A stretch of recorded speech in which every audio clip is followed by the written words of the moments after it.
So, lads, today we got to talk about this, and this is from Caitlin Clark's brother. Caitlin Clark's brother, as soon as she got injured, tweeted this out. Make no mistake, this is on the reffing. This is on the reffing. This tweet lasted about 30 minutes. It lasted about 30 minutes.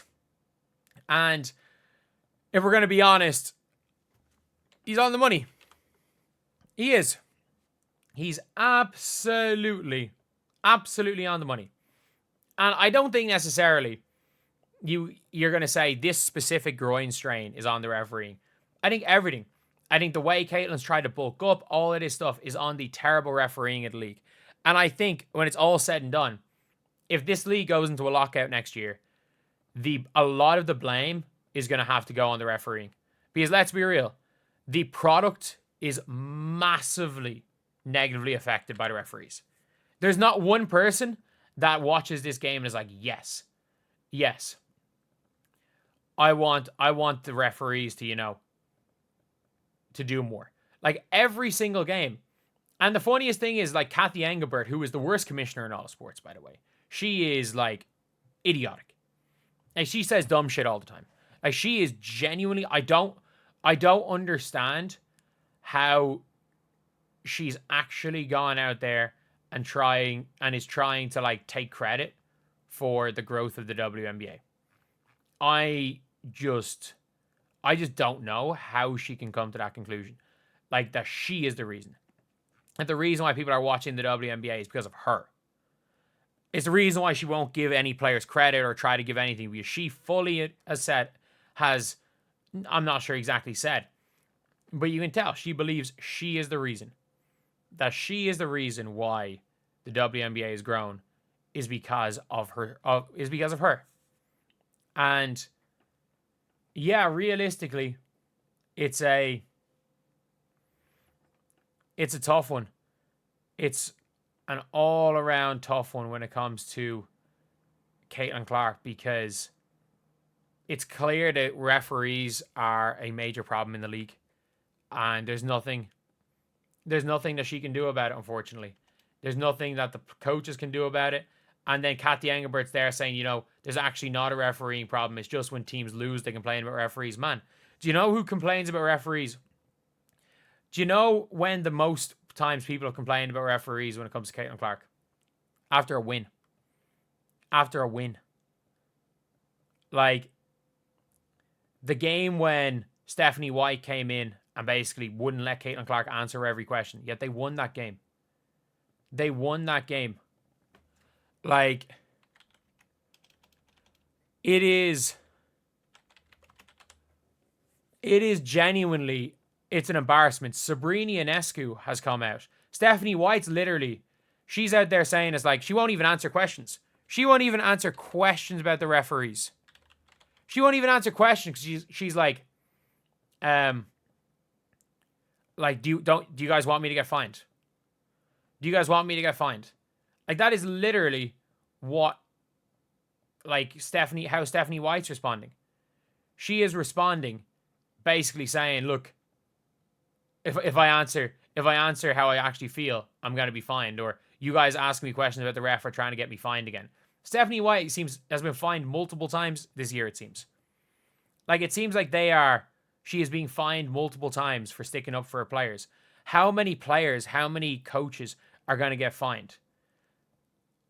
And you've got Caitlin Clark, who can't say anything because she's going to pick up a fine. Caitlin Clark's I wonder what the hell the referee said to Caitlin Clark during this game. Like, I don't think her brother knows that. Because let's be real, this was tweeted out while Caitlin was still on the floor.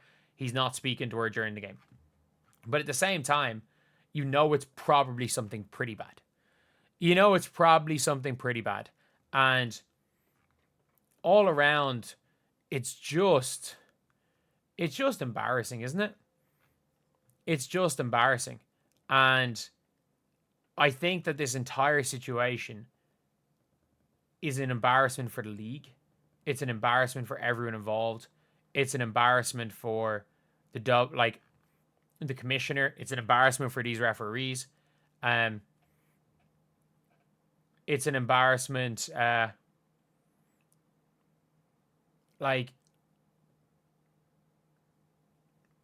it's just an embarrassment. It's an embarrassment for sports in general. It's an embarrassment for the NBA, who owns 42%. It's an embarrassment for the alternate, the like extra investors. It's an embarrassment for all of them. It's an embarrassment for Caitlin Clark. It's an embarrassment for the sport. It is an embarrassment for the sport of basketball that if you are a female basketball player, this is the pinnacle of your sport. These referees, this media, this commissioner, this is at the pinnacle of your sport. It is embarrassing.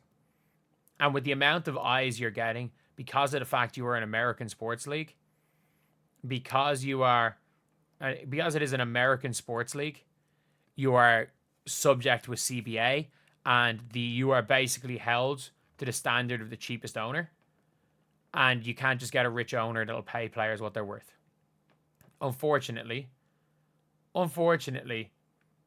you have to, you're in that situation, and it's just unfortunate for these players, because if this wasn't an American sports league, this is a European league, Caitlin Clark would be on the Indiana Fever. If they're not doing good enough, cool, I'm going to Fenerbahce next year. I'm going to Fener. Like, all these players can sign. The Indiana Fever only want to pay me $500K a year, but Merson are willing to pay me $1 million. I'm going there. Like, it's one of those things where I'm like, look, I'm telling you, it really depends on if you're a player. I was like, being an NBA player, if you're in an American sports league, is unbelievable. But in an American sports league where the money's not really there, and a lot of people saying, but like the league's being funded by other people, but it's like rich owners fund every sports league. Rich owners fund every sports league. Most sports leagues aren't profitable. Rich owners fund them. Heck, you're acting like Matt Ishby has not lost hundreds and hundreds of millions. Probably close to $1 billion on the Phoenix Suns so far. But yeah, it is really just a crazy thing, and I'm surprised he took down the tweet. But he's being honest here. And I don't really mind. Well, he says truth, the reffing is generally awful for everyone. Fever's whistle's worse. He's not the only one saying that. Multiple players have complained, even cried in the podium because of refereeing. And let's be real. Speaking more for himself here, the garbage WNBA who thinks we're in the dictionary is physicality. Like, Alyssa Thomas just literally ran through somebody. I'm not joking. Alyssa Thomas knew that the other team was going to hedge on a screen and just pummeled through a player, knocking a player on her ass, could have hurt her, and got a blocking foul call because they know that she can do whatever the hell, Alyssa Thomas can do whatever the hell she wants, and the referee will let her away with it. Regularly, fade away mid-range, flail with no one anywhere near, and it's Angel Wilson has 2 free throws. Like, it is the worst refereeing imaginable. It's absolutely ridiculous.